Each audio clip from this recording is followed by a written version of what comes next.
What's going on, everybody? Kyle here from Does Kyle Dig It, the volleyball focused shoe review channel where we take signature and performance basketball shoes and review them for the sport of volleyball. I'm your host, Kyle, volleyball coach and volleyball player with an unhealthy shoe obsession. And today we're going to be talking about the Way of Wade 11s.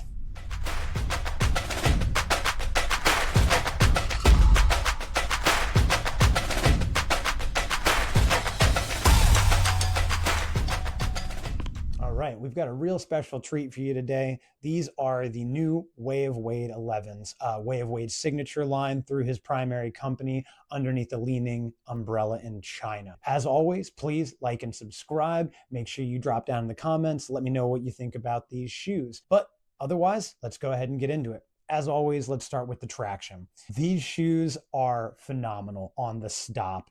Just like their predecessor, the Way of Wade 10s, the Way of Wade 11s offer superior traction, but in a really, really cool way. As you can see here, the right side shoe has this very interesting, unique traction pattern, not super deep on the rubber, right? So it's not going to actually wear too bad, even if you wear this shoe outside.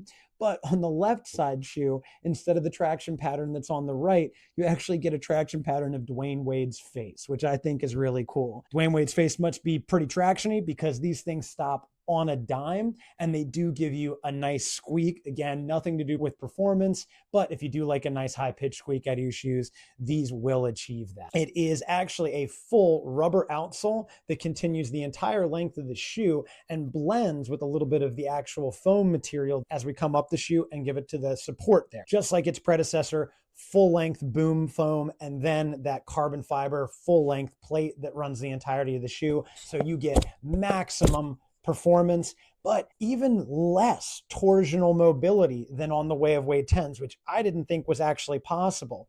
Part of the reason that that's due to is with this traction setup, as you can see here, it has a very wide outrigger on the sole of the shoe. That's going to give you really nice lateral movement outside of your body, really stopping you on a dime. And then as you come around on the side of the shoe here, we've got almost like a kind of a plastic caging plate that starts up here in the forefoot, right where that outrigger ends, and runs the entirety of the heel, caging in your heel really nicely. Awesome cushioning. I mean, I can even get a little bit of push right here in the heel, just touching these with my thumb. The cushioning support in these is excellent. So for the main traction, I would say just like the predecessor, 9.5, 10 out of 10 on these. Once you break them in a little bit, I mean, they are a 10 out of 10. Some of my best stopping shoes out there and some of my most supportive for that actual cushioning support, right? Again, 9.5, 10 out of 10, just like the previous models. That full length boom plus that carbon fiber plate gives you that real nice springy feeling, but you still feel cushioned into the sole.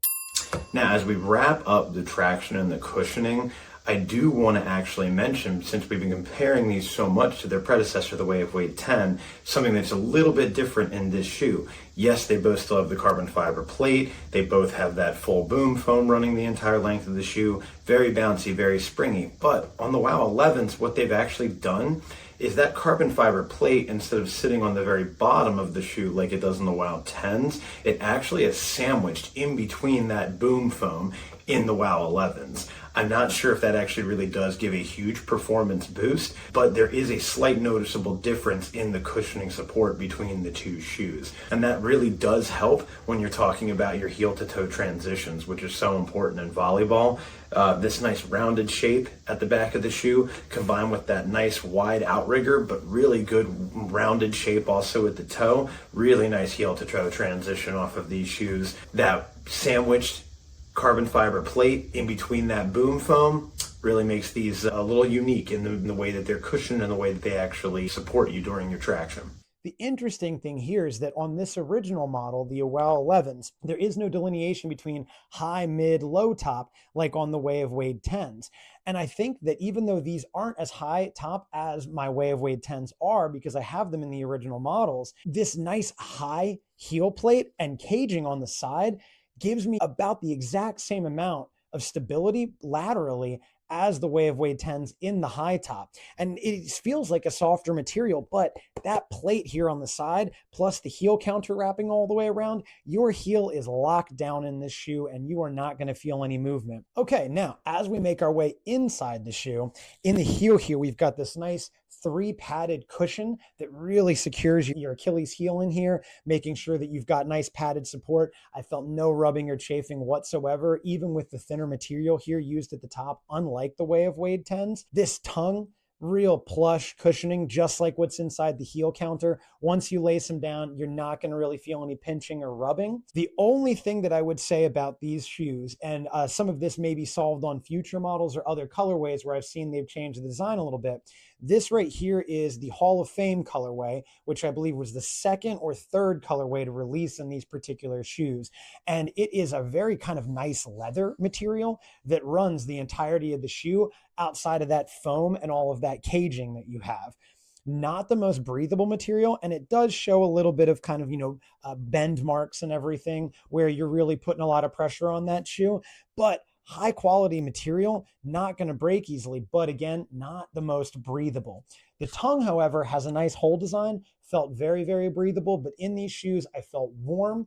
I wore them recently at a tournament where it was actually very cold inside the building, and my feet were never cold while I was wearing these. So if you are going to get a pair of these and wear them outdoors or in really warm settings, you might want to think about going with one of the more updated colorways that has a little bit more breathability. That being said, the quality on the materials is just like the predecessor, much like the rest of the shoe. Really high quality stuff, really nifty attention to detail, like Dwayne Wade's face on the bottom of the shoe. Just really cool little things that they've put on the shoe to make it pop, make it accentuate, but a little bit more simple than the last model. I'm kind of torn on which design I like the best between this and the Way of Wade 10. I'm really excited to see what new and more interesting colorways come out in these. There's a new orange colorway that came out that seems to have more of like a knitted pattern for the leather and everything. Way of Wade is always mixing it up, and I mean they're still releasing colorways for the WoW 10s right now. They just released one I think a week ago in the timing of this video and everything. So expect a bunch more WoW 11 colorways, which is exciting to see because I do really like the design of these shoes. Now, these did come in a pretty nifty box. So this is the box that these came in, very large, single top open, and the shoes came in a nice little kind of like a sack bag that you've got them in that has the Way of Wade logo and design on it as well. So a little bit of an upgrade from some of the WoW 10 boxes that have been coming with the newer or the updated colorways of those. Really nice box here for the Way of Wade 11s. Now they did change up the laces on these a good bit. So instead of that really kind of like thick cord you get on the Way of Wade 10s, this is more of kind of like a traditional lace. I do think it reduced the overall weight of the shoe. Despite these shoes having a much larger silhouette on the traction pattern, they actually come in at only about 12.9, 13.1 ounces, which is actually a little bit or significantly, in my opinion, as far as actual weight is concerned, lighter than their previous models. So you are going to feel that a little bit on foot because you get the same cushioning, the same support, the same type of bounciness, but you're doing it in a little bit even of a lighter model that has even better mobile and outward stability. I would recommend these shoes for any position on the court. Even middles doing maximum jumps constantly are going to find the cushioning support and the lockdown of these shoes lovely. That combined with the weight is really going to be desirable at almost any hitting position. And then again, because of that traction and that outrigger stability, these are going to be great as a setter shoe as well. I've had a lot of comfort really moving the ball and making sure I'm delivering to my hitters while I'm in these shoes, because I know that regardless of where I get my feet set, I know that they're not going to move. A fantastic shoe at 9.5, 10 out of 10 overall. Again, just a big, big fan of the Way of Wade and what they're doing right now. Does Kyle dig it? Absolutely. Kyle definitely digs these shoes. Again, let me know in the comments what you think about the Way of Wade 11s. And if there's any upcoming shoes that you want me to review, please let me know. Always like and subscribe. Thank you for joining us on Does Kyle Dig It? This is Kyle, signing out.